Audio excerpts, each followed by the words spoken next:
Hello friends, इस video में हम पाइनस के मेल गेमेटोफाइट का स्ट्रक्चर और डेवलपमेंट स्टडी करेंगे।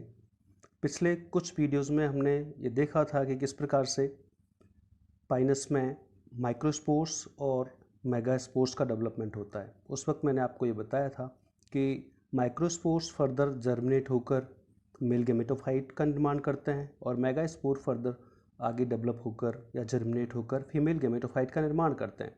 तो यहाँ पर आज हम इस वीडियो में स्टडी कर रहे हैं कि कैसे माइक्रोस्पोर्स से मेल गेमेटोफाइट का निर्माण होता है। तो आइए स्टार्ट करते हैं। सबसे पहले आपको ये हमने बताया था कि पाइनस एक हेटेरोस्पोरस प्लांट है जिसमें दो प्रकार के स्पोर्स बनते हैं, छोटे स्पोर्स जिन्हें माइक्रोस्पोर्स कहते हैं और बड़े स्पोर्स जिन्हें मेगास्पोर्स कहते हैं। जब ये दोनों स्पोर्स बन जाते हैं तो जर्मिनेट होकर रिलेटेड गैमेटोफाइट्स का निर्माण करते हैं। तो यहाँ पर जो माइक्रोस्पोर्स होते हैं उनके जर्मिनेट होने से, उनके डेवलप होने से मेल गैमेटोफाइट का निर्माण होता है। अर्थात ये कहा जा सकता है कि जो माइक्रोस्पोर्स होते हैं वो मेल गेमेटोफाइट के लिए मदर सेल का कार्य करते हैं। ये माइक्रोस्पोर्स हैप्लॉइड स्ट्रक्चर होते हैं, यूनिन्यूक्लिएट होते हैं और जैसे ही जर्मिनेट होते हैं तो इनसे मेल गेमेटोफाइट का निर्माण होता है। माइक्रोस्पोर्स से मेल गेमेटोफाइट का निर्माण दो स्टेप्स में कंप्लीट होता है, एक डेवलपमेंट इन माइक्रोस्पोरेंजियम और डेवलपमेंट इसके बाद का। तो पहले जो फर्स्ट स्टेप है इसका, लघु बीजाणुधानी यानी माइक्रोस्पोरेंजियम में जो माइक्रोस्पोर्स हैं उनका डेवलपमेंट किस प्रकार से होता है वो यहाँ पर बताया गया है। आमतौर पर साइकस की तरह पाइनस में भी जो माइक्रोस्पोर्स हैं उनका आगे जो विकास है वो तभी स्टार्ट हो जाता है जब वो माइक्रोस्पोरेंजियम में ही होते हैं, अर्थात उनका डिस्पर्सल नहीं होता। माइक्रोस्पोरेंजियम में ही जब होते हैं तो उनका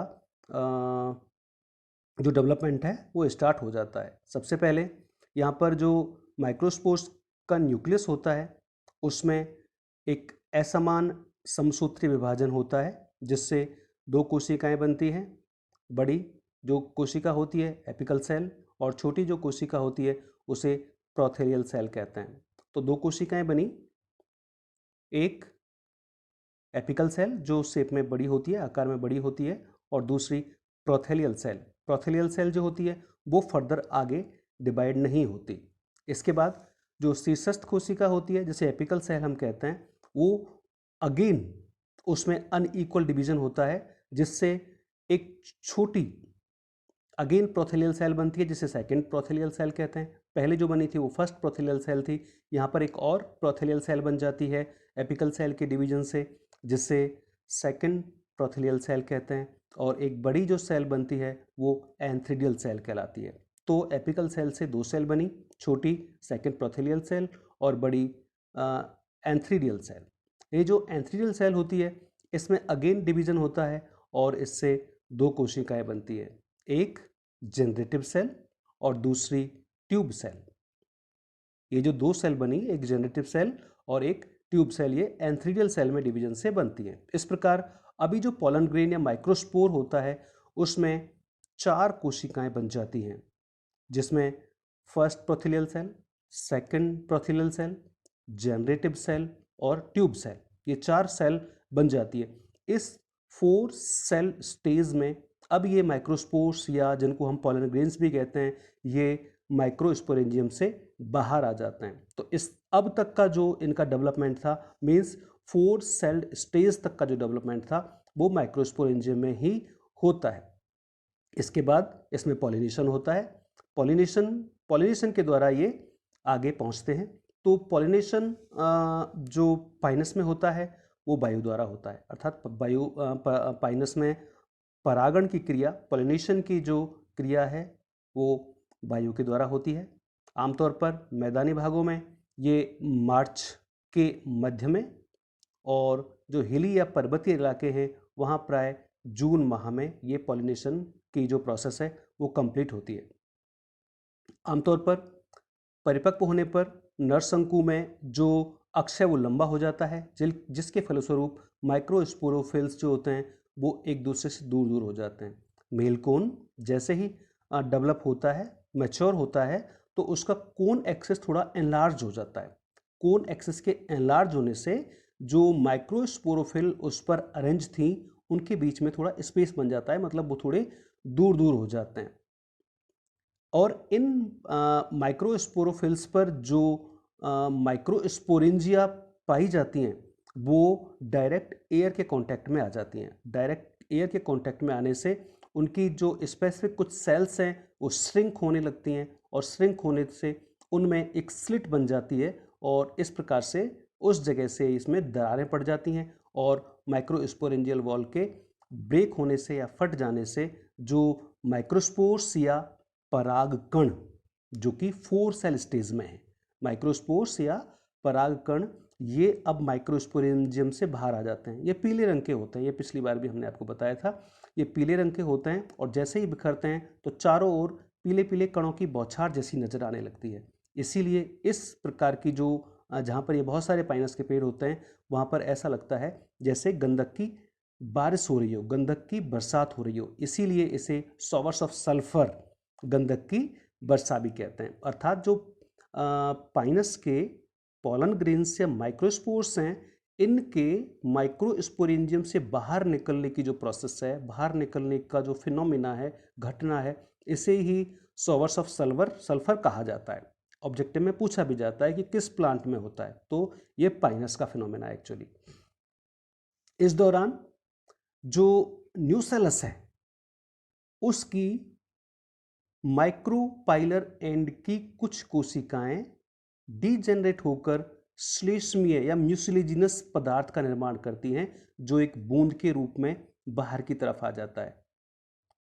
ओब्यूल में जो न्यूसेलस होता है उस न्यूसेलस की माइक्रोपाइलर एंड की कुछ सेल्स डीजेनरेट होकर म्यूसिलेज का निर्माण करती हैं, जो कि एक बूंद के रूप में उसके माइक्रोपाइल पर आ जाता है, बीजांड द्वार पर बूंद के रूप में आ जाता है। इस बूंद में जो उड़ते हुए वायु में उड़ते हुए पॉलन ग्रेन्स या परागकण हैं वो चिपक जाते हैं, और जब ये बूंद सूखती है तो ये जो पॉलन ग्रेन्स थे वो अंदर की ओर खींच लिए जाते हैं और पॉलन चैम्बर में पहुंच जाते हैं।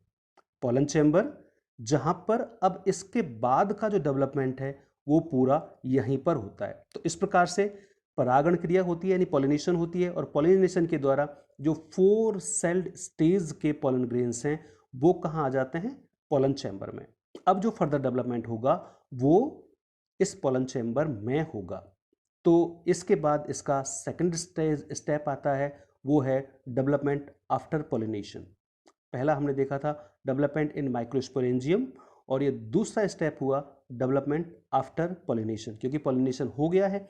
पॉलिनेशन से ये जो पॉलन ग्रेन्स हैं जो कि 4 सेल स्टेज में हैं, ये अब पहुंच गए हैं पॉलन चैम्बर में। अब जो आगे का डेवलपमेंट है वो यहाँ पर होगा। होता क्या है, वायु द्वारा उड़कर 4 कोश के ये जो पॉलन ग्रेन्स हैं, 4 सेल पॉलन ग्रेन्स हैं, ये पॉलन चैम्बर में एकत्रित हो जाते हैं। यहाँ पर करीब 11 मंथ तक निष्क्रिय रहने के बाद, मतलब यहाँ पर ये 11 मंथ तक ऐसे ही रहते हैं। इसके बाद फिर फर्दर इनमें डेवलपमेंट स्टार्ट होता है। आमतौर पर जैसे ही स्प्रिंग सीजन आता है, बसंत ऋतु आती है, यानी इनके लिए फेवरेबल कंडीशन आती है, तो ये पॉलन ग्रेन्स जो होते हैं, जो 4 सेल स्टेज पॉलन ग्रेन है, ये डेवलप होते हैं। डेवलप होने के दौरान सबसे पहले क्या होता है, जो पॉलन ग्रेन का एक्साइन होता है, एक्साइन ब्रेक होता है, और एक्साइन के ब्रेक होने से जो इंटाइन है वो एक ट्यूब के रूप में बाहर निकलता है, जिसे पॉलन ट्यूब कहते हैं, या पॉलन ट्यूब कह सकते हैं, परागनलिका जैसा ही होता है। तो एक्साइन ब्रेक होगा और जो इंटाइन है वो एक ट्यूब लाइक स्ट्रक्चर के रूप में बाहर निकल आएगा, जिसे पॉलन ट्यूब कहते हैं। ये जो पॉलन ट्यूब है ये थोड़ी बड़ी होती है, और जो न्यूसेलस के टिश्यूज होते हैं, न्यूसेलस की सेल्स होती हैं, उनको ब्रेक करती हुई आर्किगोनियम की तरफ बढ़ने लगती है। इस पॉलन ट्यूब में वो चारों न्यूक्लियस होते हैं जो अभी हमने आपको बताए थे। इसके साथ साथ पाइनस में पॉलन ट्यूब दोनों प्रकार की हो सकती है, अलग अलग जातियों में ब्रांच्ड भी हो सकती है और अनब्रांच्ड भी हो सकती है। आमतौर पर जो जनरेटिव सेल होती है पॉलन ट्यूब में, वो चारों सेल्स थी जो भी आपको मैंने बताई थी, first prothallial cell, second prothallial cell, generative cell और ट्यूब सेल। तो यहाँ पर जो जनरेटिव सेल होती है उसमें एक डिवीजन होता है। जनरेटिव सेल में उसमें डिवीजन से दो सेल बनती हैं, जिसमें जो छोटी सेल होती है उसे बॉडी सेल कहते हैं और जो बड़ी सेल होती है उसे स्टॉक सेल कहते हैं। तो जेनेटिव सेल डिवाइड होकर दो सेल बनाती है, बॉडी सेल और स्टॉक सेल। इसके बाद जो बॉडी सेल है उसका न्यूक्लियस डिवाइड होता है, बॉडी सेल का न्यूक्लियस डिवाइड होता है और इससे दो मेल न्यूक्लियस बन जाते हैं। बॉडी सेल के न्यूक्लियस के डिवाइड होने से दो मेल न्यूक्लियस बन जाते हैं।